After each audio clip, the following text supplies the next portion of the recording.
Vamos entrar agora na aula sobre mediação de conflitos. Nós vamos fazer em duas aulas, a 1 e a 2.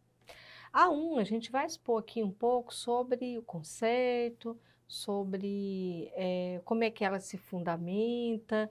Vamos buscar aqui um aporte assim, mais da sua própria estrutura, né, dentro da disseminação dos valores da cultura de paz.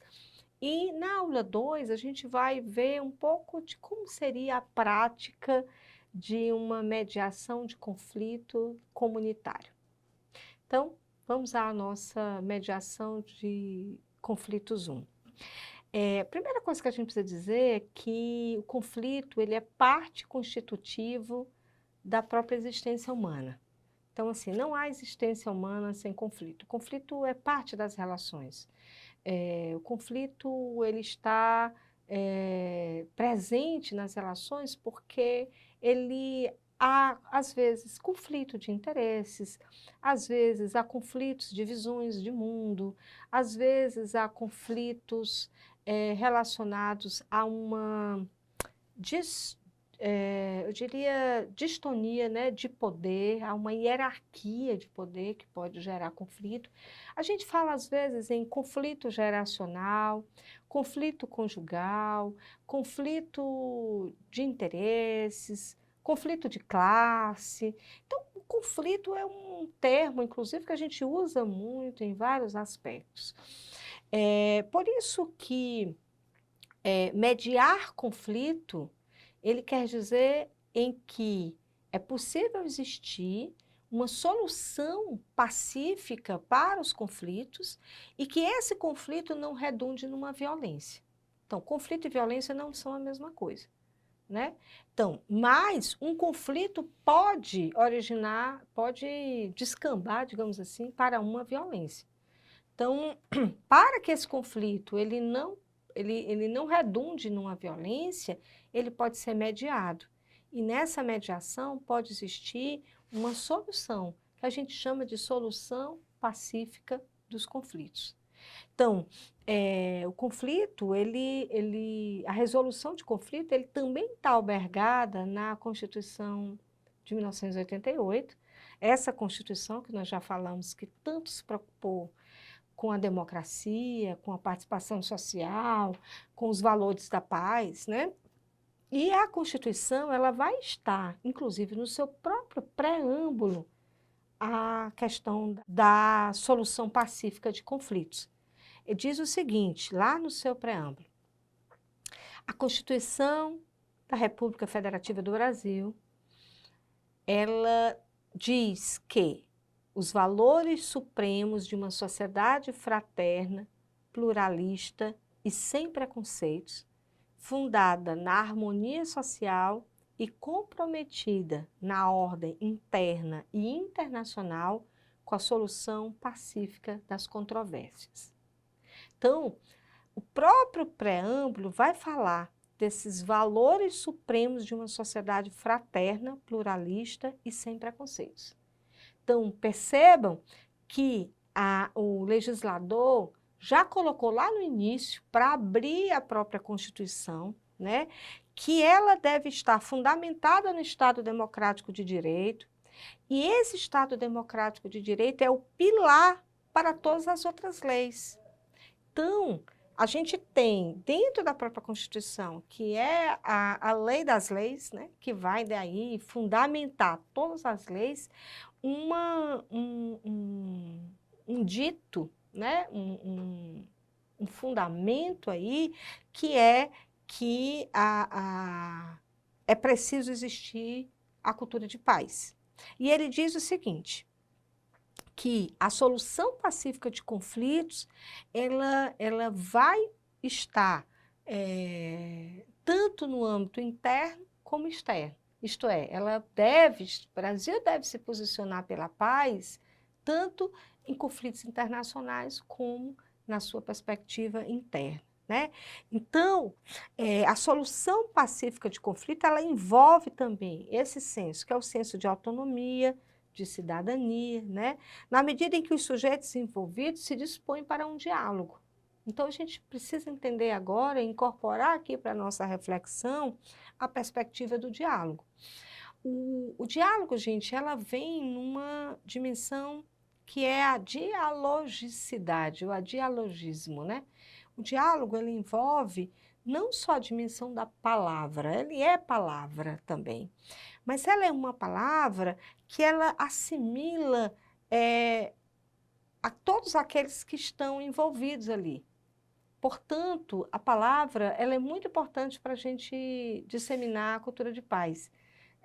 À medida em que o diálogo ele passa a ser um diálogo não violento, passa a ser um diálogo que vai visar aí, a solução das controvérsias, né? Vai garantir a autonomia de cada um, mas também vai perceber que, por meio desse diálogo, se constrói alguma coisa. A democracia ela é dialógica, né? Quer dizer, ela encara as diferenças, ela percebe as diferenças, ela absorve as diferenças, mas ela dialoga com essas diferenças.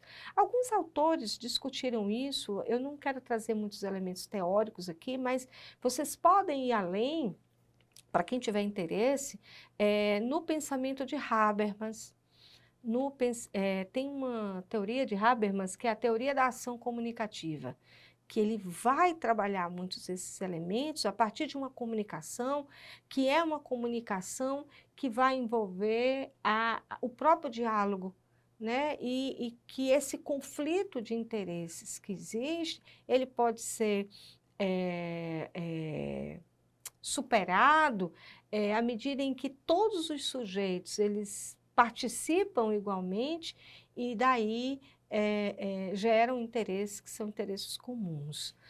Outra autora que trabalhou muito a dimensão do diálogo é Hannah Arendt, que é uma autora que vem aí discutindo o totalitarismo, as arbitrariedades, né, e discutindo o poder. Para ela, o poder, né, é sempre coletivo. Né? Então, não há um poder de uma pessoa, o poder é coletivo. O poder é a capacidade que têm os indivíduos de criar consenso. Né? Então, esses dois autores são dois autores, para quem tiver interesse, pode buscar, para fundamentar também a questão da mediação de conflitos. Tá? Bom, tem uma lei que eu acho que a gente pode ressaltar também como fundamento aqui, além do preâmbulo da nossa Constituição, é a Lei 13.140 de 2015. Ela descreve em seu texto o conceito de mediação como sendo uma técnica de negociação na qual um terceiro indicado, ele é aceito pelas partes para ajudar a encontrar uma solução que atenda a ambos os lados, né? Então, lá nessa lei, essa lei é chamada Lei da Mediação, né? Ela vai, inclusive, facilitar com que digamos, essa resolução ela possa estar em qualquer órgão da administração pública. Ela pode ser usada em qualquer órgão da administração pública. Nós vamos ver na aula seguinte, ela pode ser usada até mesmo na própria comunidade. Então, ela tem um artigo, que é o artigo 5º, que diz que a mediação deve ser orientada pelos seguintes princípios, visando o mediador, né? Então, vamos voltar aqui um pouquinho. Tem uma terceira pessoa que é convidada para mediar esse conflito, e esse mediador, que a gente chama mediador de conflito, ele tem que seguir alguns princípios. Quais são os princípios? Que esses princípios não só para o mediador, mas para a própria prática da mediação, né?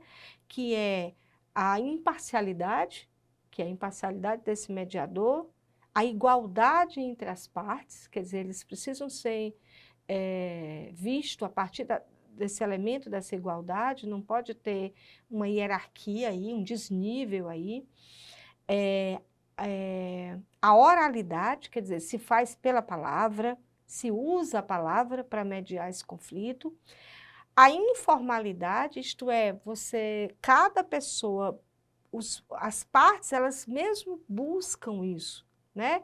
Elas vêm da vontade dessas partes de encontrar um consenso. E também a confidencialidade e a boa-fé. Quer dizer, tudo que se passa ali numa rodada de mediação fica ali. Ela não é colocada, não pode ser dali, sair, não pode virar ali uma fofoca, daquilo ali não pode sair para que possa ser publicizado para outras pessoas.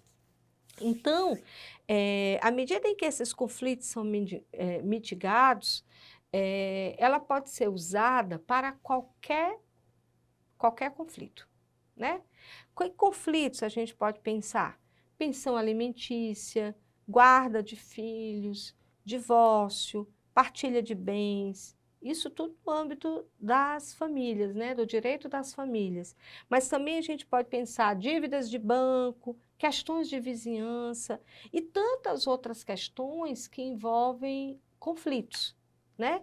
Então, os sujeitos que estão vivendo esses conflitos, eles se sentem protagonistas da sua própria resolução desses conflitos, fazendo com que esses conflitos não descambem, por exemplo, para a justiça.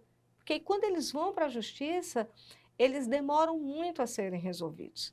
E também, quando eles vão para a justiça, eles acabam gerando muito ônus. Você tem filas de processos, né, que estão lá estagnados na justiça, porque são muitos litígios a serem resolvidos. Então, se a justiça consegue fazer com que essas pessoas conversem e entrem num consenso, esse conflito não vai prosseguir ali para as instâncias do sistema judiciário.